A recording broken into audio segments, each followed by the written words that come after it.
Saya mau ngasih ilmu. Ilmu ini mahal, tapi saya bagi gratis. Saya bagi gratis. Judulnya apa? Sulit itu tidak sulit. Sulit itu tidak sulit. Sulit itu sulit enggak? Enggak sulit. Sulit itu tidak sulit. Yang membuat sulit, sulit karena kita mikir. Karena kita mikir itu sulit. Paham?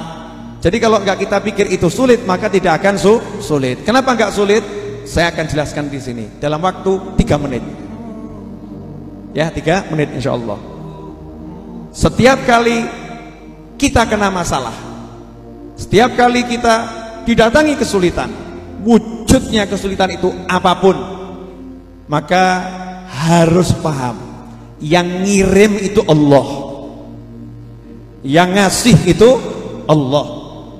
Jadi yang ngirim kesulitan, yang ngasih kesulitan Allah subhanahu wa ta'ala. Makanya kalau Anda menuduh orang lain buat kesulitan, menuduh orang lain menyebabkan Anda celaka, berarti nggak pernah paham permainan dari takdirnya Allah subhanahu wa ta'ala. Nggak paham caranya Allah pengen mendekatkan Anda kepada Allah subhanahu wa ta'ala, makanya gagal paham. Jadi kalau kita mengalami kesulitan, jangan pernah menyalahkan siapapun, karena itu bukan kesalahan siapapun. Begitu ada kesulitan, itu jalan cintanya Allah subhanahu wa ta'ala. Allah ngirimi saya kesulitan. Makanya Rasul bersabda, sesungguhnya yang paling berat ujiannya al-anbiya, tsummal amsal, tsummal amsal. Ya, para nabi dan semisalnya, para nabi dan sejenisnya. Yang ngirim kesulitan itu Allah. Jadi kalau jenengan bilang saya ini gak dapat duit gara-gara dipecat, keliru. Ya, saya ini sengsara gara-gara suami saya, keliru. Walaupun memang suaminya menyengsarakan. Ya, saya ini sengsara karena istri saya jelek, keliru. Ya, istri jelek memang menyengsarakan. Kalau orang itu suka lihat istri orang lain yang cantik. Kalau nggak pernah lihat yang cantik, yang jelek tetap cantik. Jelek itu kelihatan jelek karena dibandingkan dengan yang lebih cantik. Bandingkan yang jelek dengan yang lebih jelek, maka kelihatan cantik. Sebelum kamu jelekkan orang lain, silahkan kamu bercermin, lihat dirimu sendiri, jelek atau ganteng. Paham ya? Sadar diri. Itu iklan. Jadi jangan nyalahkan siapapun. Tahu yang ngasih masalah tadi siapa? Yang ngasih masalah siapa? Yang ngasih masalah siapa? Oke. Kalau yang ngasih Allah, ada enggak yang bisa menghalangi?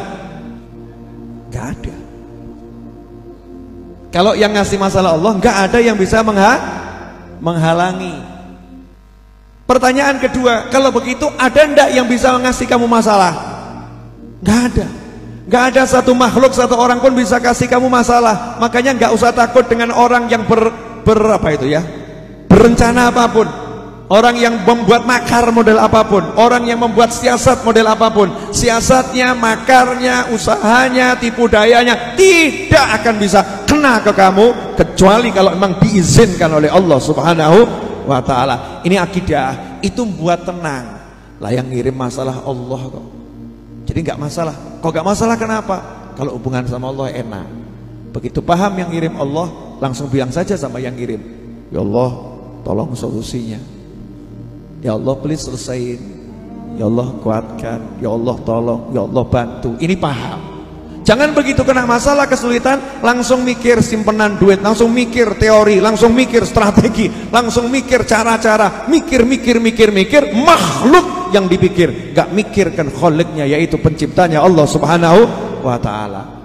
Nah, sadar dulu Allah yang ngirim, terus minta tolong sama Allah, baru ngatur strategi, baru berobat ke dokter, baru berupaya dengan apa yang bisa diupayakan. Tapi Allah dulu yang dituju. Itu nomor satu. Nomor dua, menariknya, Allah yang ngirim masalah, Allah yang ngirim masalah, dan hanya Allah yang bisa menyelesaikan. Tak jamin kok awakmu golek duit nganti sirah jadi sikil, sikil jadi sirah, kepala jadi kaki, kaki jadi kepala, pagi jadi siang, siang jadi sore, sore jadi malam, begitu seterusnya. Kalau Allah bilang buntu rezekimu, buntu mas. Maka jangan pernah sambat golek duit kok angel, ya golek duit kok angel. susah buat kamu, buat saya tidak. Sorry bro, gua awakmu angel, awakku alhamdulillah gampang. Habib kok begitu Bib? Buat dia mudah, buat saya kok susah. Biar kamu paham, usahamu sehebat apapun tuh gak bisa datengin rezeki. Sekeras apapun kamu ikhtiar, gak bisa jebol pintu rezeki. Yang buka, yang nutup pintu rezeki Ar-Razzaq wallahu ta'ala, Allah yang maha kuasa. Paham sih? Hanya Allah yang bisa menyelesaikan masalah, hanya Allah yang bisa menolong, hanya Allah yang bisa membantu. Jadi nomor satu yang kirim Allah, nomor dua hanya Allah juga yang bisa menyingkirkan. Uniknya, menariknya, nah Allah itu udah ngasih tahu kalau ada masalah sebetulnya itu hadiah. Masalah kok hadiah? Bu, ibu ngantuk, teler kelas berat, jam 1 malam digugah bojo, diugrak-ugrak, tangi bu, masalah atau berkah? Wah, bingung. Masalah atau berkah bu? Jujur, masalah atau berkah? Masalah. Kemudian suaminya bilang, tolong buatkan nasi goreng pedes pol. Masalah atau super masalah? Males atau enggak males? Jujur, males atau enggak males? Cemberut atau senyum? Merengut atau besengut? Padha wae ya. Cemberut, merengut, besengut. Begitu keluar dari kamar, lampunya mati. Kenapa? Pulsa listrik entek. Sebel atau enggak sebel? Sebel atau enggak sebel? Ngomyang atau enggak ngomyang? Ngomyang itu bahasa Indonesianya apa? Ngomel. Ngomel itu Indonesia atau Jawa? Jawa di Indonesia kan. Al-ngomelu. Muring-muring, ngomel, ngomyang, entah bahasanya apapun. Ke dapur. Begitu sampai dapur, tiba-tiba ada 20 lilin menyala. Tas, 20 lilin menyala. Kemudian di situ ada mengatakan surprise, masak kilo.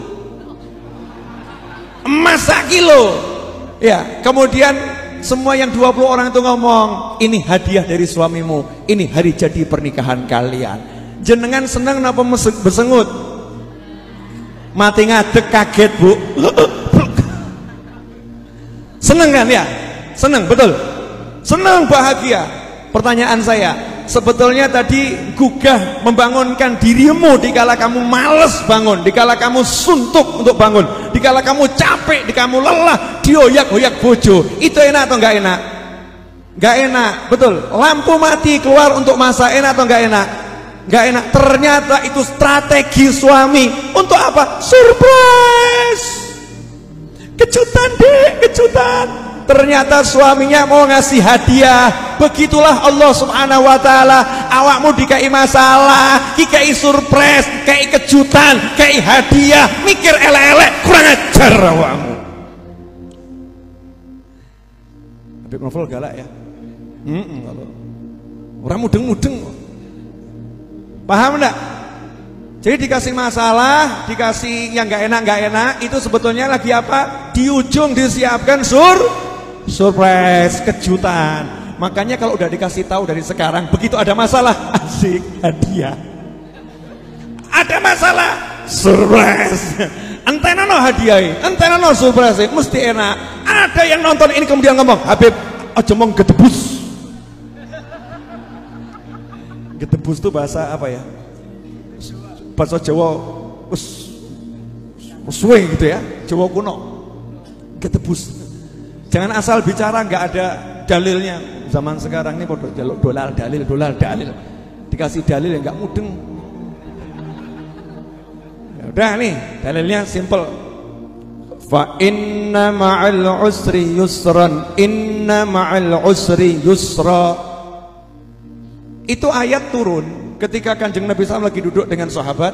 Kemudian Nabi ngomong sama sahabat, dekatnya ada batu. Rasul bersabda, kalau ada kesulitan masuk ke dalam batu itu, maka kemudahan akan mengejar masuk ke dalam batu itu, kemudian akan mengeluarkan kesulitan itu dari batu itu. Artinya apa? Kesulitan gak pernah berlepas, nggak pernah pisah dengan yang namanya kemudahan. Maka turunlah ayat fa inna ma'al usri yusron, inna ma'al usri yusra. Kalau diterjemahkan dengan terjemahan yang benar, terjemahan menurut tafsir, sesungguhnya bersama kesulitan itu ada kemudahan, dan sesungguhnya bersama kesulitan yang tadi ada kemudahan yang lain. Artinya bersama kesulitan yang sama terdapat dua kemudahan. Kemudahan nomor satu, solving problem, menyelesaikan masalah. Kedua, kemudahan nomor dua, surprise, kejutan. Dalil berikutnya, kalau Allah Ta'ala, wa may yattaqillaha yaj'al lahu makhrajan wa yarzuqhu min haitsu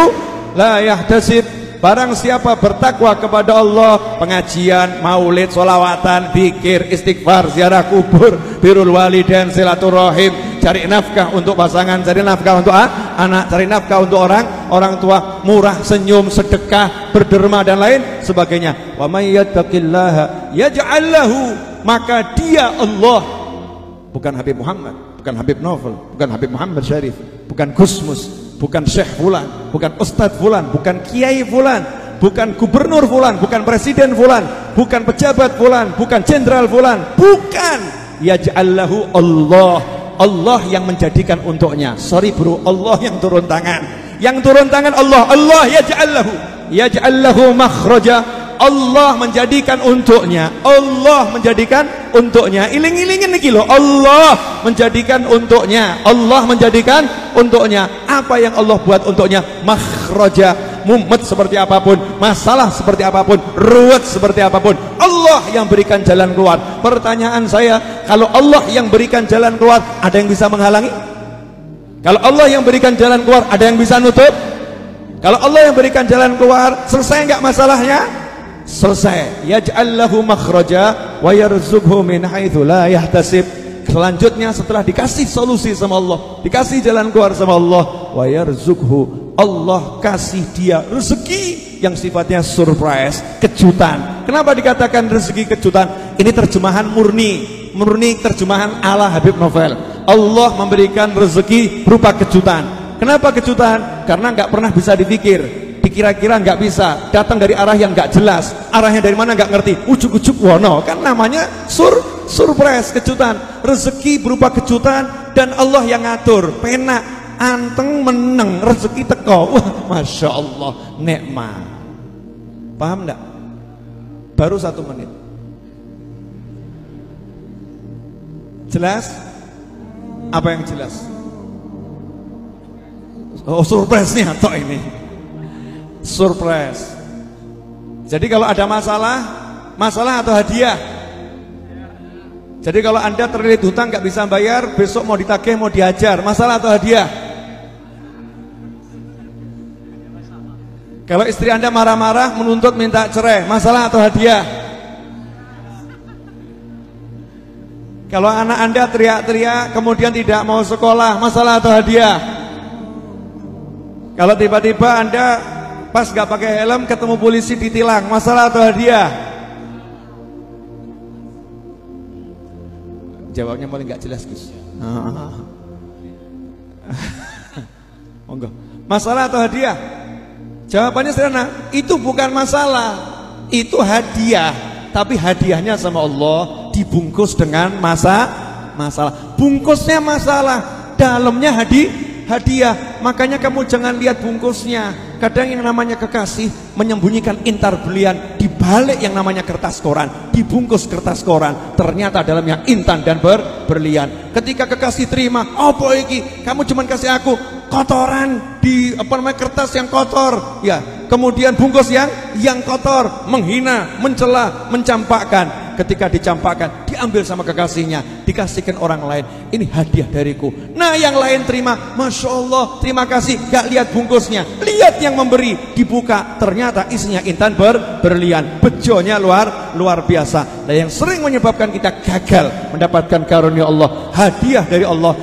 Ruwet delok bungkus, gak tau delok sengirim. Sibuk lihat bungkus, gak pernah lihat yang ngirim adalah Allah subhanahu wa ta'ala. Kalau lihat yang ngirim Allah, pasti husnudzon, pasti prasangka baik. Dalam bungkusnya ini yang ruwet, di dalamnya ada hadiah yang luar biasa. Karena itu jangan pernah ngeluh lagi kepada Habib Novel bin Muhammad Al-Idrus, karena keluhanmu saya tolak mulai hari ini.